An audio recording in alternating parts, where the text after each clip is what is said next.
Now this just pulled away from me. Once I pulled that last bolt, it pulled out by itself. So you might want 2 people to do this.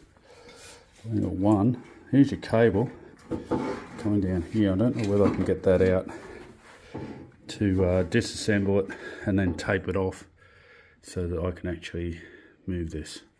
So 2 options here. You can just fold it down and use the wheels it's got, if the wheels are in good nick, and roll it on them. Maybe strap it together to hold it together, but now you've got it nice and slimline. You should be able to get through the doors easy enough.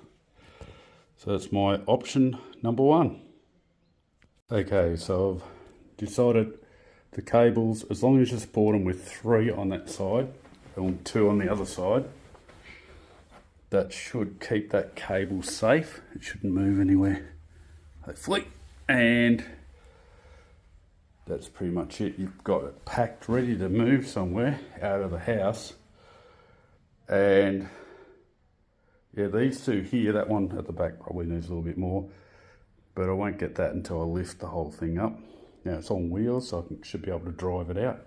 So that's what I'm going to do, drive it away and reassemble it somewhere else. Now I did put the bolts down in here, and that way you always remember where they are and they shouldn't fall out of there.